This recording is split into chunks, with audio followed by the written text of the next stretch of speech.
welcome to the Big Séance podcast. I'm Patrick Keller of BigSéance.com, and this is a place for an open discussion on all things paranormal, but specifically topics like ghosts and hauntings, paranormal research, spirit communication, psychics and mediums, and life after death. So basically, anything that pops up in my paranormal world.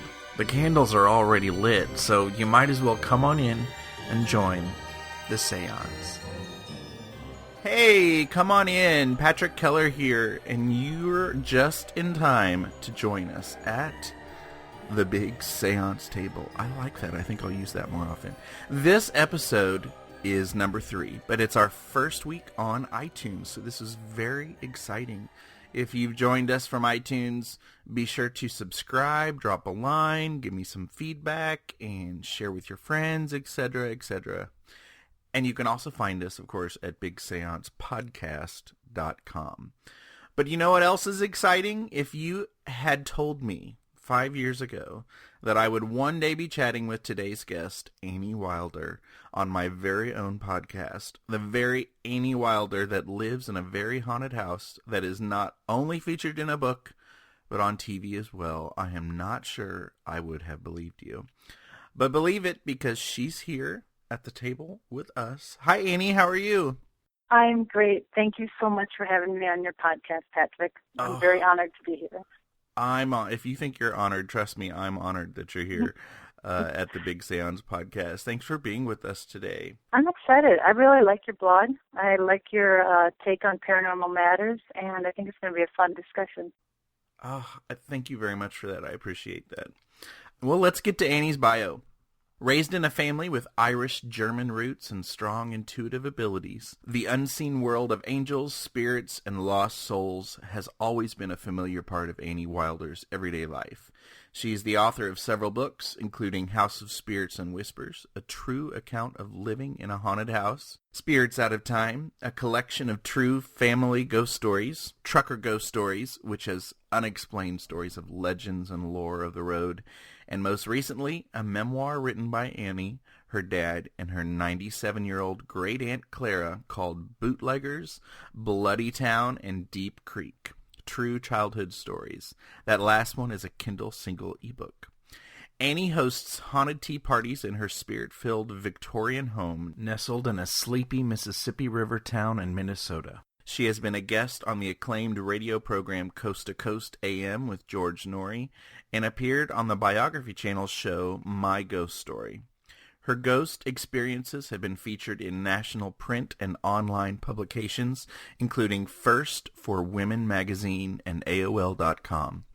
Annie's home has been investigated by teams of ghost hunters and visited by a number of prominent psychics, including Linda Drake and Echo Bodine. In 2013, Annie appeared on the Badlands episode of the Discovery Channel Destination America show Monsters and Mysteries in America with 2 of the truckers from Trucker Ghost Stories. So you already know this, Annie, but one of my favorite episodes of Jim Harold's Paranormal Podcast was your very first appearance with him. And I realized just the other night when I went back to listen again that it was actually just his 7th episode. You've written a few more books since then, but in that episode in 2005, you were talking about your book, House of Spirits and Whispers, and it was just being released at the time. So I immediately got the book, read it, and loved it. And for a long time now, I've been wanting a follow-up to House of Spirits and Whispers, or an update on life in your house, anyway. So can you give my listeners an introduction to your fascinating house, and for me, an update? Sure. Thank you. I'm super happy that you enjoyed the book. That was 2005. I moved into my house in 1994, and now I've lived here 20 years. So when I wrote the book, I told of moving into this old Victorian house with my 2 teenage children, and we knew that the house was haunted. We knew there was one ghost, but what we didn't know was that it was filled with ghosts.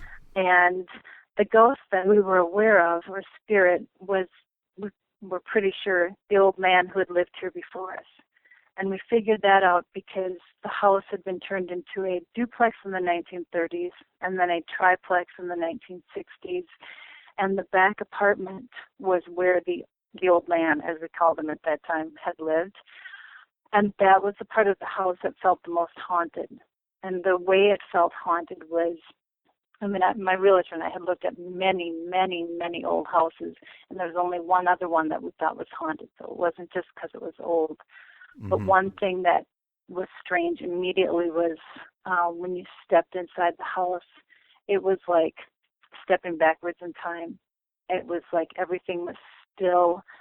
The stove and refrigerator and decor was like from the 1940s backwards. That was the back part of the house. And also there was this heaviness and a sense that both my realtor and I had of someone being right behind us, like somebody being in your space bubble. And that feeling lessened as we moved through these many rooms of this old Victorian house and got farther and farther away from the old man's apartment. But in his apartment were Catholic symbols and medals and pieces of palm fronds from Palm Sunday and other things that I recognized from my Catholic upbringing as protection, amulets and things like that. So I thought, okay, the house is haunted. It doesn't feel evil. It doesn't feel like a demon clown. It's heavy and gloomy, but the ghost is Catholic. I think the ghost is Catholic. So, we have that in common. Okay. And I knew his wife had not yet, his wife was still alive, but in a nursing home. And I thought, well, he's probably hanging around till she crosses over. And because my kids were teenagers, my daughter, blue-haired punk rocker at the time, and my son was full-blown Elvis obsession, hardly ever came out of character. I'm like, if I wasn't worried about my kids' safety or my own safety, and I thought, if anything, our family will probably kind of motivate the spirit to just go to the light now instead of hanging around here. But what we have found over the years, so the main spirit, the old man's name, Leon Kuchenmeister, he was a German Catholic, kind of old-fashioned, traditional, strong guy. I did learn about him from the neighbors. And a decent guy, very hardworking, very thrifty. And 20 years later, Leon is still affiliated with the house, not trapped here, not earthbound, but I now have come to think of him as an ally in the spirit world, helping me protect this very energetically unusual house. In a nutshell, the other, through these many years, we have seen many different apparitions, and I want to invite you specifically here if you're ever in Minnesota, because I see that you really want to see an apparition, and I don't usually invite people to spend the night, but that is when people are more likely to see an apparition here. So you can join my husband and I from night and spend a night in one of the haunted bedrooms if you want to. So just let me know. And then you could do a podcast about it or a blog post or whatever. Oh my gosh, that would be very cool. I think that I can never guarantee anything. I can only invite the spirits to make their presence known. And I'm very careful in my house about positive energy. I'm not just like open door, anybody welcome. Right. I am super, super careful, and this is where I rely on Leon to help to keep the energy of this house positive. I don't want negative energy coming in through the physical world or from the spirit world. So it's not like I just any kind of spirit is invited to materialize here. That's not how it is. I specifically open my invitations to house spirits, people who lived here in the past, my family spirits, or when we have haunted tea parties or events, many times there are guests who have lost a loved one who are hoping to connect with them or things like that. And so, family spirits of guests that I trust are also invited.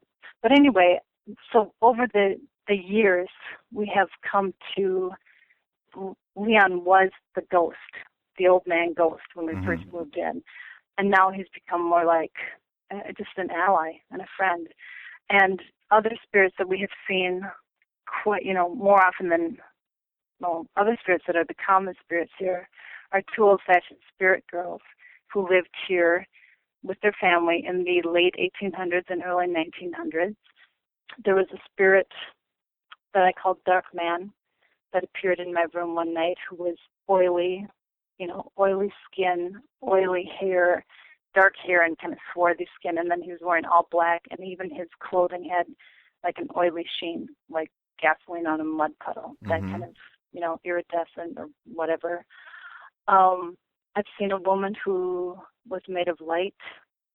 I think she was a woman. I didn't look at her face, but her gown was made of light.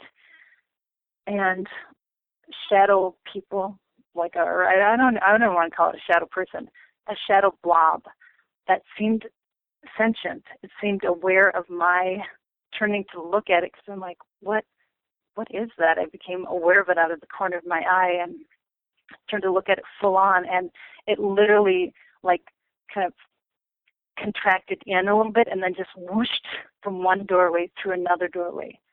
And I was so freaked out by that I picked up the phone and called my boyfriend at the time and said, stay on the phone with me while I follow this thing and see if it was so weird. I thought maybe somebody had actually gotten into my house, like a person in a physical body, but I didn't find anything. Other experiences that people have had here would include seeing balls of light, hearing voices, and in fact, I'm going to take a moment.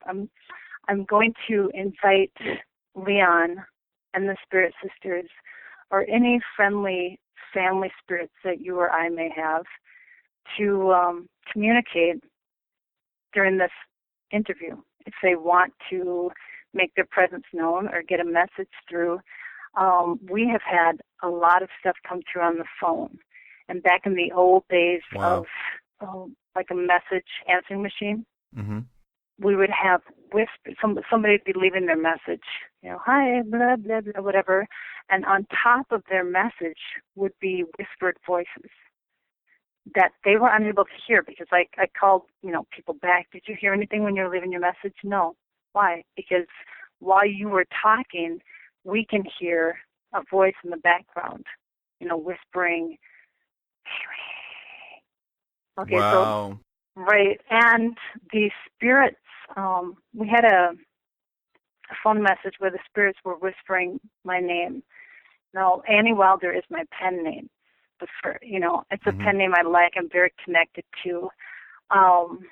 So when the spirits were whispering my name over this voice message, we were promoting my book, and my boss said, let's play that. Let's have that be part of a promo. And I said, at that time, I was like, I really don't want my real name out there. And then the next paranormal team that came in, one of the first paranormal teams that came in, I think this is on my website, to check quickly. When they were recording, they had got many, many EVPs, and they said they had more EVPs recorded at my house than any other private residence they'd ever been at. And the ghosts, when they were here, gave them an EVP or whatever that said, Annie. So they changed the name that they were calling me. They want to be publicized. Legal name that's to my why. pen name, yeah. So they were helping. Yeah. They also revealed something that would be basically akin to somebody saying, like, here's how old she is, or here's how much she weighs, just the kind of information that you wouldn't necessarily convey to people that are strangers. I'm like, okay, thanks for that, Annie. And the other one, we're going to just keep that kind of stuff under wraps. So, no big deal, but just like, So, so my house is a talkie house. That's one of the main ways spirits make their presence known here. But what has happened, and why I'm inviting you to spend the night at the house sometime, is that many people who come here and spend the night have very strange experiences. And the most common one, whether or not they believe in ghosts and whether or not they even want to experience anything haunted, one of the most common experiences here is that people wake up and they can't tell. This is what I hear the next day. They can't tell if they're awake or asleep. Mm. They think they're awake, but they see someone standing beside their bed. Or they think they're awake, but they see someone out in the hallway beckoning, come out, like that. So I am interested in hearing other people's experiences in my house, because I think that there is a very strong astral component to my house, and that when people are having these experiences, that these aren't like 7-year-olds. These are adults who know what their dream life is like. They know, they can differentiate between being awake and asleep. And they're having experiences that are probably, in my opinion, like some form of out-of-body or lucid dreaming experience. Mm-hmm. And that's when they're seeing spirits. Now, have I answered your question? Yeah, I mean, well? You could keep going if you wanted. That's awesome. Well, I have had a few new experiences that were not that great, and I don't know what the cause of it is, but I mean, the experiences that are more spooky have been spread out enough that I don't feel like something has commenced. I feel like I live in a house that is energetically unusual. Mm-hmm. There are 3 portals in the house and 1 outside. And the one outside I learned about through Leon. He does come into my dreams occasionally, and he never talks, but he will convey a message. And I'll come back to that. But I feel that in this house, positive energy is the state that I am always working to create. Mm-hmm. I feel like a steward of this house, like a caretaker of the house. But occasionally, stuff, slips in, comes out. It is not welcome. And in fact, Leon told one of the psychics who was here, Linda Drake, he said, this place is like Grand Central Station for ghosts. He said, I didn't like it much when I lived here in a physical body, but now that I'm on the spirit side, I see the need for it. He said, but I keep an eye on things, and if something comes in that doesn't belong, I escort it right out the door. And actually, that brings up the point. People have asked me, like, don't you think it's wrong to keep Leon earthbound? And my response to that is, I don't have the power, and I don't believe any person on earth has the power to keep spirit earthbound. And I do think when we first moved here that Leon was earthbound. I think he was in the house all the time and not happy and concerned because he had unfinished business, which is in my first book, House of Spirits and Whispers. There was something he had buried in the dirt room in the basement that he wanted to have us give to his family, which we did when we found it. And but after that, I think he was free to come and go. And I believe that spirits who are not earthbound, spirits become earthbound, in my opinion, when they have unfinished business. They might feel guilty about something they've done. They might be concerned about their family. There might be something that needs to happen that they didn't get a chance to do. But spirits who are not earthbound, in my opinion, can come and go and can visit their loved ones and visit places they loved on earth and all sorts of things. That's just my opinion. But I have been visited by family spirits who seem happy, content, younger than they were when I knew them, my great-grandma being the one that I'm thinking of right now. And the spirit sisters, the old-fashioned girls who lived here when they were girls up to, teenage, early 20s, when I see them, when I have seen them, they appear as they were when they lived here, the late 1800s and early 1900s. And they appeared more like traditional ghosts than Leon, for example, who I've only seen once, maybe twice. I think I got one quick glimpse of him the day we moved in. an image of him sitting at a table reading a newspaper. But he actually appeared in my doorway the night after we found what he had buried in the dirt room. And he looked like a physical person. He was heavy. He was older. He was walking like he had some pain, aches and pains. Mm-hmm. And he walked slowly, kind of stooped over. The spirit sisters looked like traditional spirits in that they were floating. They were all white, and they were kind of transparent. The thing that I find interesting living here, because I don't feel scared, I feel safe and I feel secure, therefore it becomes interesting. I feel like this is a great place to learn about the spirit world in a safe way, Mm-hmm. A safe and positive way. And actually I've been offering different classes in my house for the past few years, along with haunted tea parties. And for the classes, I do offer a ghost class, but I usually collaborate with people who have skills that I don't have. For example, there's a medium who comes in and will give spirit messages, individual specific spirit messages to all of the guests who are here. I'm offering a feng shui class with a feng shui practitioner at the end of this month. She was at a tea party, and she was so interesting that the other guests at the tea party said, we would love to have you do a feng shui class here, because we were talking about that as we walked through the house. Mm-hmm. So that arose from that. We're going to have an animal. This is an exclusive. I haven't put it on my website yet. It's a new class, but an animal communicator come and do a session where she delivers messages for people from their companion animals, both living in the physical world and on the spirit side. Cool. And yeah, and all of these classes, I just came up with kind of a moniker for this, Annie Wilder's Spirited Schoolhouse, because when I first pulled up in front of this house, the realtor and I, the day that we walked through, I just was like, it looks like a schoolhouse. It looks like an old-fashioned schoolhouse.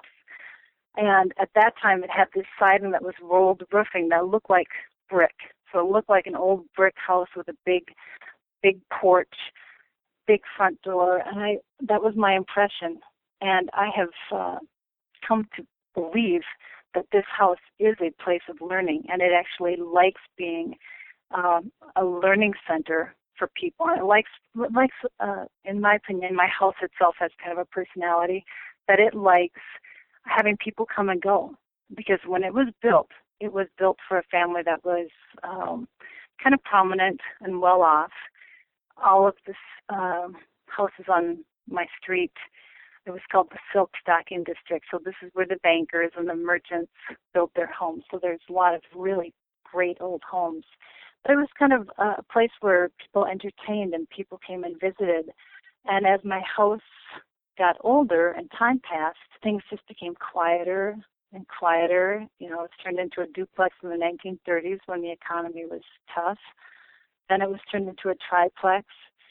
And Leon and his wife, when they had it as a triplex, rented it out to older women, either widows or unmarried women, and they themselves were an older couple.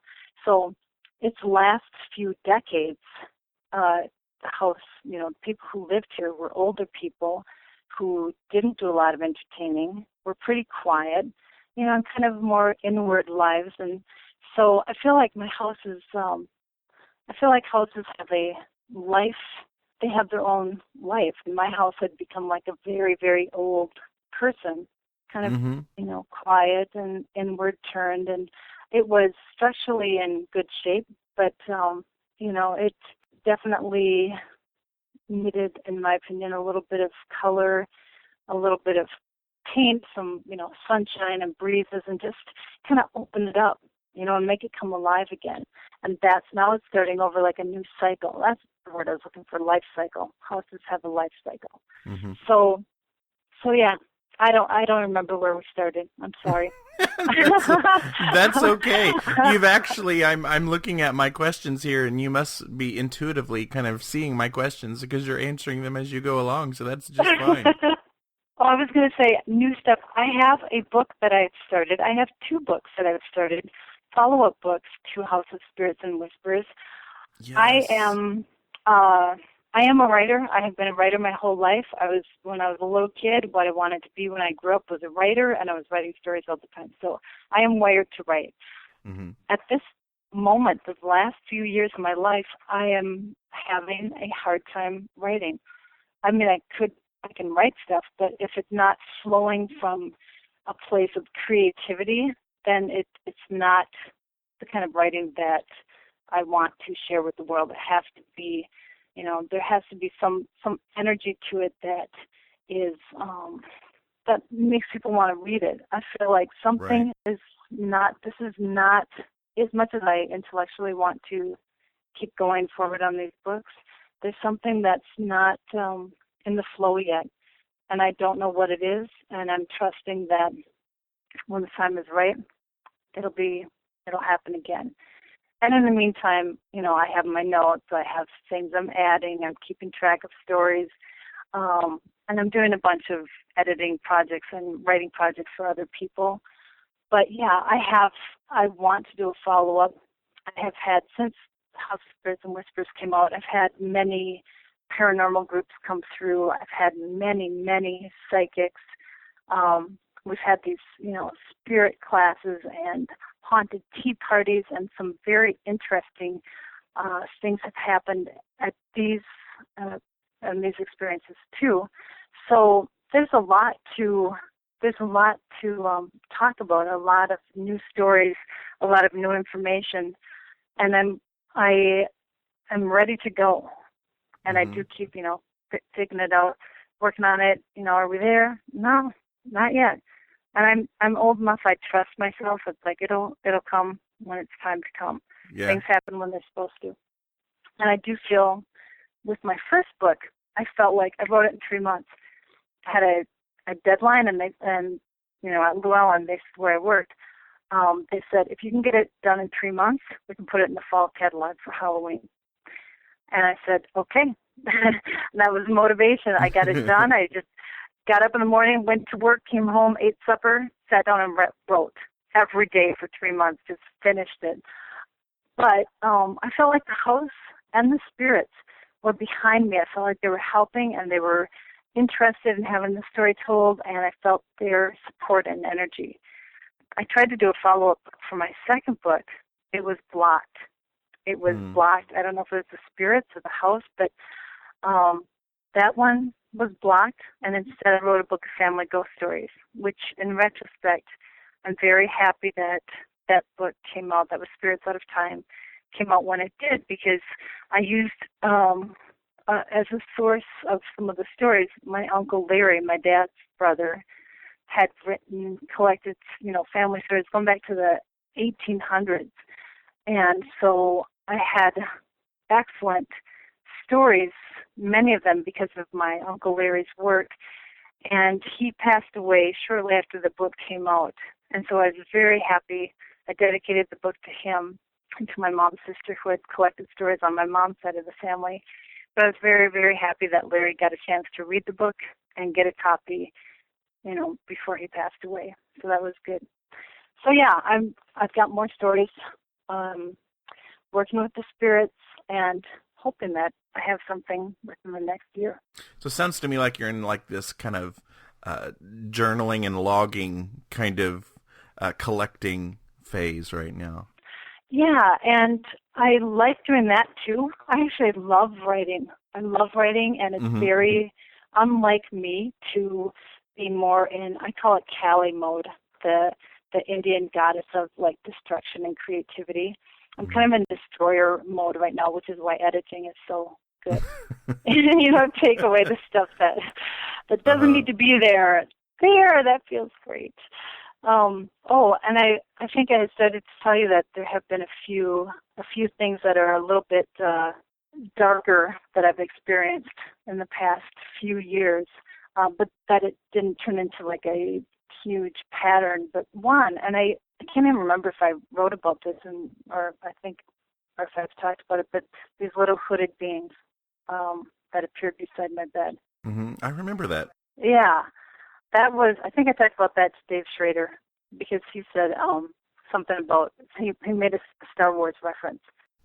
But I have never seen the Star Wars movie, so I didn't know which characters he was talking about, but that was, I should tell the story for anyone who hasn't heard it, but I woke up, I was all curled up tight, which I'm not usually in that position. I was scared, and I'm like, what's going on? I saw a tiny hooded figure beside my bed. It looked like it had a dark brown cloak, hooded cloak on, probably 4 feet tall, and it was pulling my arm. Not just my arm, like my impression was it was trying to pull my spirit out of my body. And I don't believe that something can pull your spirit out of your body, but I do believe that spirits and astral beings can use your energy. And that's what my impression of this was, that it was taking my energy. And I was really scared, but I was also really mad, and being mad helps me not be as scared, and therefore it helps me think more clearly. And I was praying and asking for help and just asking for this thing to be removed.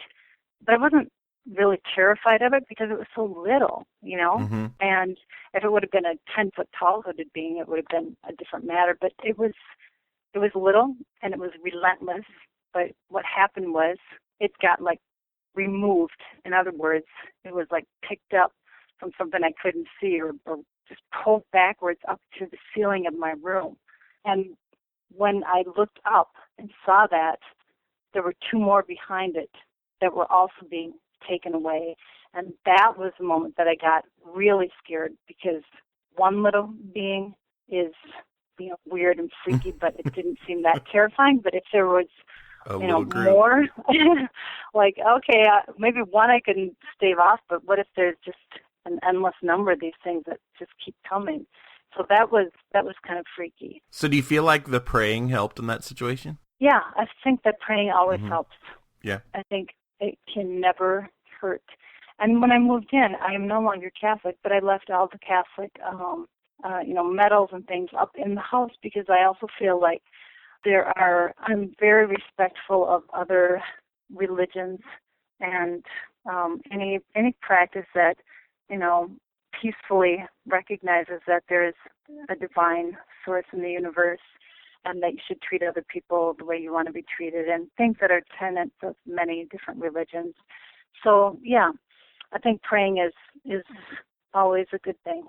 You mentioned having a few stories involving dreams that you wanted to talk about today. Tell us about those.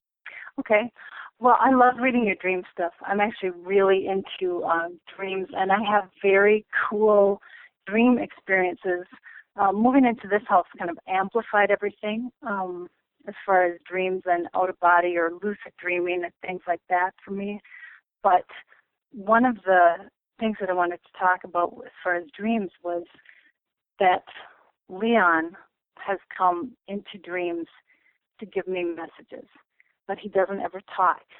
Mm-hmm. So there was a dream where I was in my back kitchen, the summer kitchen, with Leon, and he led me out to the backyard, and he pointed at the ground. And in the grass of my backyard, there's this little handmade wooden door. Now, in my parlor and on the cover of my first book is a handmade wooden door with an old antique seed poster on it. Mm-hmm. That door is related to the Spirit Sisters and their ghosts, their energy. One of the girls we discovered many, many years after the door had been on display in the parlor, one of the girls had written her name on the seed poster. Her initials are on the little seed poster girl's forehead, and her name is written across her chest. The way you would do, I don't know if boys do this, but when you learn to write cursive and you just keep writing your name over and over because mm-hmm. it's so much fun, it looks like a movie star or whatever. Mm-hmm. So in the dream, this little homemade door reminded me of the seed poster door. And I was kind of like, yes, money in the backyard, because we did find money in the house. That was part of what Leon wanted his family to get, was mm-hmm. his coffee can filled with all of his stuff, including some money. So I looked, and I was just like, he pointed down, I looked at the little door. I thought, oh, yes, there's money, more money. So I opened the door that was in the ground and saw a staircase that led off to where, farther than I could see. And the walls of this underground cavern were lined with quartz. And it was a quartz that I've never seen before. I don't think there is such a thing in real life, but it was like red, dark red quartz. Mm-hmm.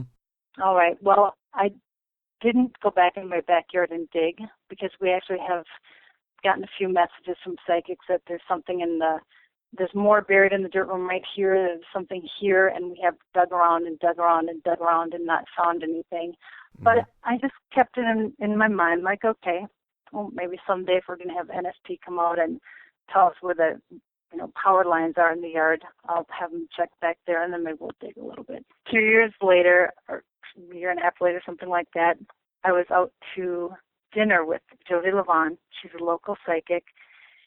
She likes to do career counseling rather than work with spirits.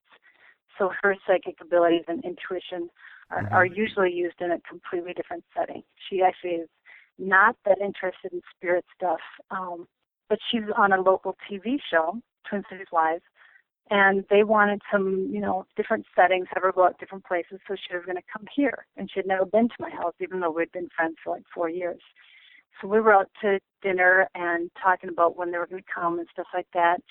And she said, okay, I'm tuning into your house. And I said, okay. And she said, it's very positive energy. And she said, you have 3 portals in your house. I said, I do know that. Even before my book came out, that had been kind of independently mentioned to me by different psychics who had no way of knowing that anyone else had said it. And then, and she said, oh, and you have 1 outside. This was only a few years ago, maybe 3 or 4. And I said, you are the first person who's ever mentioned that. Where is it? And she said, oh, it's about halfway between your house and your garage in the backyard by a little white fence. And I said, oh, that's what Leon was showing me in the dream. Yeah. That's exactly where. And so since, we also had some dowsing classes here last year, dowsing for spirits and just dowsing in general, which is a cool skill to have and a lot of fun. But the dowser, Kurt Hansen, was out, and he used to douse wells for ranchers out in Wyoming. And they do not want to hear airy-fairy theories about anything. They just want you to find the water for their wells. And he doused like 70 wells out there. He knows how to douse. He's one of the, I think he's the only American Society of Dowser member in Minnesota. Anyway, he's the real deal. So he came out. He was walking through the house with dowsing rods to find the portals in my house. And then outside, he said, outside I think I'm going to try using a branch. So that's what he uses when he douses for water outside. And he'd put, I think, he made a slot in the end of the dowsing rod and put a nickel in there so that it wouldn't go down for water. Like, I can't remember the exact details, but there are different things that dowsers do if they're looking for a certain specific thing or they don't want their branch to react to a certain thing like water. So the day that he was out here, we had painters painting the house, a guy in his 40s and 2 young guys like in their 20s. And I have to admit, even I felt a little tiny bit self-conscious being out in the backyard. Kurt gave me a branch, too, so I could try dowsing, with these guys kind of painting and watching. And we were walking along, and I actually am terrible at dowsing with the stick. I'm okay with dowsing rods. But Kurt was walking along. He's a motorcycle guy. He's got strong arms. And all of a sudden, his dowsing rod starts bending. And it bends, and then snap, it actually broke the dowsing branch. Wow. The force, the energy of this portal. He said he had never experienced anything like that. He had never had a branch break in his arms. It happened 2 more times. And one of these young guys came down off his ladder and he said, what just happened? He said, I was watching it. I want to know what just happened. So Kurt doused around all the edges, to get kind of the parameter. And I've since had psychics come out and draw me like a little map. That the backyard portal is so strong. Kurt called it a spirit river. He said that's what they call it when there's that much energy underground. So the house, this is why I think my house has so many spirits moving through and coming through and materializing, because there are doorways, as Leon calls them. There are lots of doorways into the physical world in this area.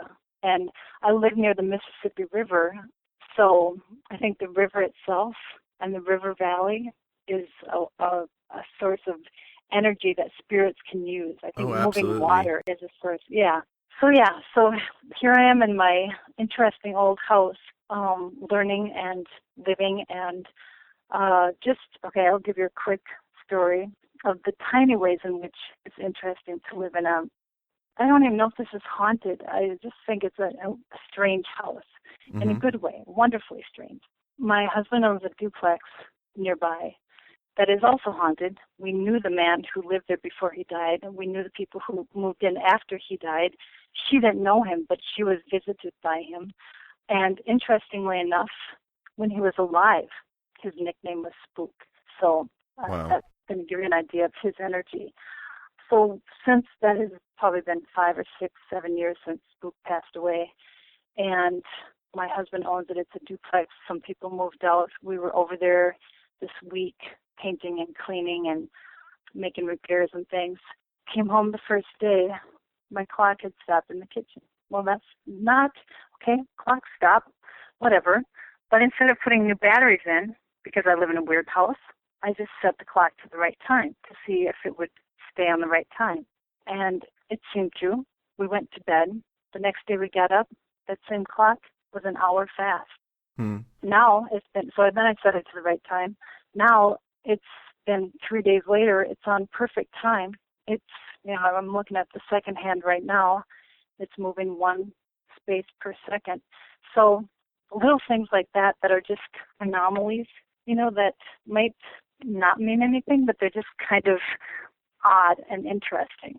And now we're done working at that house, and the clock is fine. Yeah. That's funny, because I was going to ask you about is that the cat clock? That is not the cat clock. I was going to ask you about the cat clock today, too. The cat clock, I do have a good cat clock story. I don't know if I have told this before. Pardon me if I have, but there are little kids that come and visit here every now and then. They hear some of the stories about Leon, his old coffee can that was filled with his treasures. Oftentimes when kids are here, has candy in it. And then, we will get out the dowsing rods and try to find the coffee can. So we have a lot of fun. And the kids are aware of, Leon and the Spirit Sisters. Mm-hmm. And they were talking to Leon. This was one morning. And all of a sudden one of the kids said, and they had asked Leon to let them know that he was here, but in a friendly way. They did not want to be scared. Okay? So we're all sitting around the table, and all of a sudden somebody said, the cat's clock, the tail stopped. And we look, and I said, I wonder when it stopped, And I got up, looked at the other clock, and I said, it stopped right now. Because it's on, it's on this time, and it was like 7:30 in the morning or something. And we started the tail up, and it ran fine. You just swing it, and then it starts going back and forth, kind of like a metronome. But when so these kids have been back here and there every now and then. This cat tail has stopped probably 5 times when these kids are here. It has never stopped any other times. And when people are visiting, they try to get it to stop. I'm like, I don't think that it will. I think it is a special hello for these kids because it's a non-scary way to say hi. So, yeah, so I love that. And this clock, I don't know if you must have seen it on my Facebook page or something, but... No, I saw it on you did a video thing with Jim Harold a year or two ago. That was fun. That was, I think it was in January or something. It seems like it was wintertime and dark, and I was trying to get better lighting for my house for the paranormal report with Jim Harold. But yeah, the cat clock. I saw that at a store. I had been there buying something else, and I'd already written a check, and I said, stop. I have to write a new check. I must have that clock for my house. It is so cool. It was meant to be. I guess so. Well, now I think let's take a break, and when we come back, we're going to chat really quick about a paranormal hot topic that probably chances are you have heard about if you are listening to this podcast and you're into the paranormal. So we will be back with a paranormal hot topic. If you like the Big Séance podcast, you might like what's going on over at my blog, bigseance.com. Check it out. I bring up so many nerdy things over there. From there, you can subscribe to the blog by clicking the follow button. You can like the Big Séance Facebook page and find me on Twitter. And of course, you can find links to this and future episodes of the Big Séance podcast. One of the nicest things that you could do to help me out is to share an episode of this podcast with all of your fellow paranerds. Want to be even cooler? Find the Big Séance podcast on iTunes, where you can subscribe, rate the show, or write a review. I would really appreciate that. Now, let's go back to, well, whatever nerdy topic we were discussing. And now it's time for hot paranormal topics. Paranormal hot topics. Welcome back to the Big Séance podcast.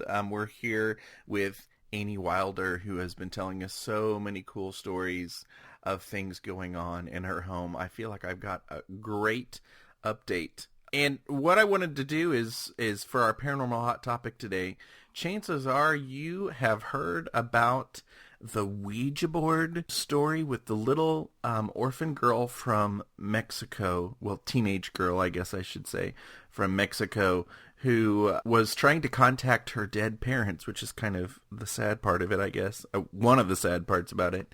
And she was supposedly possessed, and one of the paramedics videotaped kind of what was going on. I bet you've seen it. And it came out later that she had taken some kind of bizarre drug that someone had given her, and so it could be an explanation for it. It could have added to it. What do you think, Annie? Have you seen this? I did. I watched the video, and I will just say to start with that Ouija boards, since I have talked about being an energy steward of my house. I feel like my house is very powerful. It's got many doorways to the spirit world, and I feel like I need to be a good steward of that, be positive, keep things in good standing here with Leon's help in the spirit world. And I actually do not. We have used the Ouija board here once or twice, but with lots of protection prayers of time. And I don't have a Ouija board in my house. And I think there are better ways to communicate with the spirit world than a Ouija board. I think that's kind of just throwing the door open and inviting anyone in. That's my opinion on Ouija boards. And I did have a kind of weird experience with a Ouija board when I was a kid that I'll tell you about in a minute. But in this case, it is a very poignant story because, I mean, how sad she wanted to contact her parents right in the spirit world. And I just read in the link, in the Daily Mail link that you sent, that it was her guardians who suggested that she use a Ouija board right. and this hallucinogenic drug. And I looked at the plant, and they didn't call it, and I actually should have looked up how to pronounce this. It's D-A-T-U-R-A, Datura or Datura. I'm not sure how to pronounce it, but it is a plant that is similar. It's from that same plant family, and it is a powerful, it can be fatal. I mean, so to even suggest that anyone, but especially someone you're caring for, ingest that seems... Yeah, it says it induces dark hallucinations, confusion, muscle paralysis, and can lead to death in large doses, is what that article says. Right. So ill-advised at the very least. But to combine that with Ouija board work or spirit work, to do spirit work with any form of mood-altering or mind-altering drug, it just seems like a really bad idea, in my opinion. Having said that, I watched the video, and I am not an expert on this. I stay away from dark stuff. I've actually, when people have been here with their, not shack hacks, but ovulists or those other devices, if words, one time we were here and the words came through like death, Satan, something else, and I said, turn it off. Mm-hmm. They're like, well, don't you want to know? I said, you know what? I don't want to give a platform. This is either random or it is deliberate. It is somebody communicating, and I don't want to give them a platform. I'm not welcoming negativity into this house. So I watched the video, and I would say, as someone who's not a doctor and not a demonologist, it was spooky, the noises that she was making, but it didn't seem paranormal to me. It seemed like she might be having a psychotic episode in which she was seeing terrifying visions and things like that. Mm-hmm. But, I mean, to me, a case of possession would involve some things that cannot be explained, in our regular worldview, like levitation or things like that. Mm-hmm. So what did you think? Well, I have a hard enough time, I think, grasping, possessions, and I, have some different opinions about that anyway, but I just see the video and it seems a little, and I thought that before, because, the drug part about this story came out after the initial story. Right. So right. It seemed a little put on, you see the giggling, and it almost right. felt like, she was kind of breaking her, in character for a while. And, but then you hear about the drug part about it, and it's either, well, duh, or, maybe it did contribute to something very, very negative. But, like I said, I've experimented off and on the last couple of years with Ouija board, very organized and making sure it's the right time, and I clear the space before, and I feel like I've been very responsible with it, but I've had no experience with it at all, like no movement, and so it's I don't know, it's just a bizarre story, and like you said, with the guardians, just kind of I guess it's just a different culture, maybe, I don't know, but I can't imagine someone handing over a Ouija board and drugs and saying, well, this is a good idea to contact your parents. Exactly. And if they would have suggested that she visit a shaman or, someone who had some skills or healing ability or some mm-hmm. demonstrated ability to communicate with the spirit world, that would have been kind of another matter. But to suggest that someone use a Ouija board and ingest mind-altering drugs at the same mm-hmm. time, especially one as dangerous as that, it just seems so ill-advised. Mm-hmm. Well, I did have, when I was a kid, my sisters and I used to use a Ouija board. I remember the first Ouija story that I remember was my older sister when we lived in the Black Hills. It was 1970, I think. My mom was expecting, and we said, is Mom going to have a boy or a girl? And it said boy, and then we said, what is the baby's name going to be? And it spelled out it's my brother's name. Well, when my mom had the baby and then she named him Sam, I think is the pen name that I gave my brother in the book, we were like, did you do that because of the Ouija board? Well, she didn't even remember that we had played with the Ouija board. So we thought that was kind of cool. And, of course, we spent tons of time, who am I going to marry? Am I going to be rich? And stuff like that.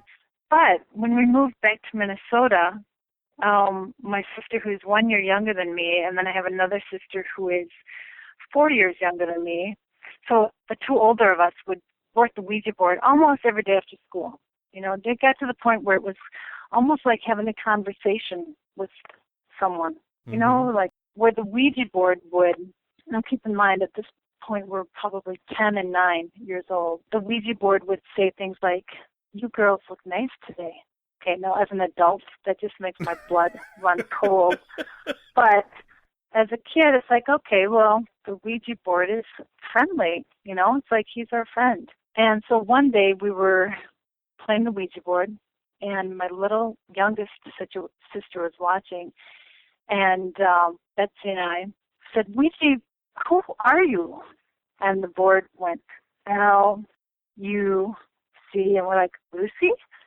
I-F, and as soon as we realized that it was spelling out Lucifer, we just screamed our heads off, ran out of the room, and I still remember my youngest sister going like, what? Because she didn't know Lucifer. I mean, we would have known devil or Satan or whatever, but we did understand Lucifer, but she didn't get the implications of what it was spelling out. Mm-hmm. And this was back in the 70s, so well, and that would have been before, Hollywood really took over with, making the Ouija board what it is today. Right, and I don't remember when The Exorcist came out. I think I was about 15, 12, I think it was 11, 73. Okay, so this was before that time.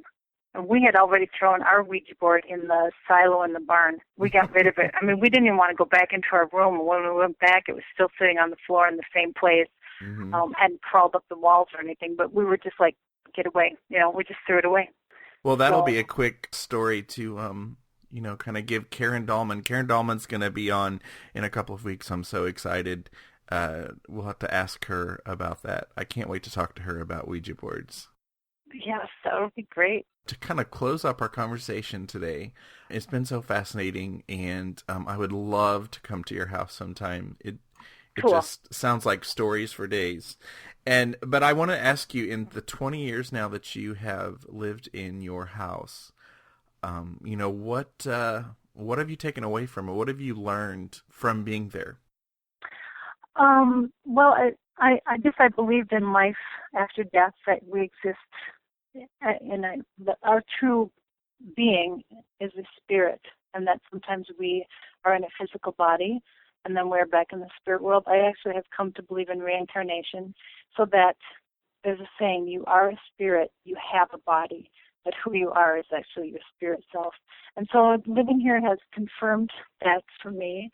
I grew up Catholic, so for me, we grew up believing, with our parents and teachers and everyone that we looked up to, also believing that there is a spirit world. It has it's very active, it's very real, it has its own hierarchies and culture and political or polite courtesies and things like that. So it has just confirmed that for me. I feel that the spirit world is just an interesting and complex place, and the interaction between the physical and spirit world is a fascinating study, and that I'm lucky enough to live in this house where it's part of almost everyday life in ways big and small. I think a lot of listeners are probably jealous. I know I am, because it would be a cool place to live on a permanent basis. Well, we have we've had very interesting experiences happen at tea parties, long lost friends, finding each other here. This light on the seed poster door seems to be communicating not just the spirit sisters, it's a little spotlight that shows the girl's handwriting on the poster, but somebody talking about her husband who passed away, and she started to cry, and the light on the door just started tripping off and on, off and on, off and on, off and on. And they were like, is that the spirit sisters? And I said, well, they have never done that, so I'm going to guess that that's your husband's spirit communicating with you, because it's a brand new behavior on the light's part, if you want to call it that. So it's a very cool place. I feel fortunate, and I feel that it's a responsibility it is whoever owns this house. I hope whoever comes after me will also take good care of it and help keep the energy positive. And I think that's why you just leave a copy of the book right in the front door. So they can just move in and have it be handed over. Exactly. Well, why don't you, I'll have links and all kinds of information in our show notes, but are there any, current projects, future projects that you want to kind of give a shout out, and we'll put those in the show notes? Oh, thank you. I do have, as I say, two follow-up books about the house started, and you will hear about any progress on those through my Facebook page, which you can access through my website, anniewilder.com. I offer haunted tea parties and spirit classes for those who live in the Minnesota, Minneapolis, St. Paul area. And the show that I was on most recently, Monsters and Mysteries in America, the Badlands episode, I get a lot of Facebook notes and likes after they do a rerun of it. Mm-hmm. That I was very pleased with how that came out, and they do a great job with that show. So if you get a chance to catch that, it's Discovery Channel, Destination America, or on Amazon, you can, purchase the episode for like 99 cents or something. That's probably it. Yeah, visit my Facebook page. I love to see people. That's where I have my day-to-day, probably 3 times a week update. Yeah, I was going to say that I felt like I got my update that I was wanting on your house through Facebook. I think it's a pretty good place to kind of see the goings-on of the house. Exactly. Well, thank you very much, Annie. I'm so honored that you stopped by for just... this will be our 3rd episode, so thank you very, very, very much for coming by. Thank you for coming on the phone and recording your interview today. Thank you so much, Patrick. It's been a pleasure. I appreciate it. I hope to see you here sometime. I think I will. I'll take you up on that. Cool. For show notes, including links to anything we may have mentioned in this episode, visit bigseancepodcast.com. You can find and subscribe to the show on iTunes, where I'd also really appreciate a rating or a review, especially if it's fabulous. And if it is, I might just give you a shout out. Do you have any comments or thoughts? Please contact me at patrick@bigseance.com. I could decide to include them in a future show. Don't forget to visit my blog, bigseance.com. Thank you so much for listening and reading. Unfortunately, it's time to blow the candles out, but we'll see you and light them again next time.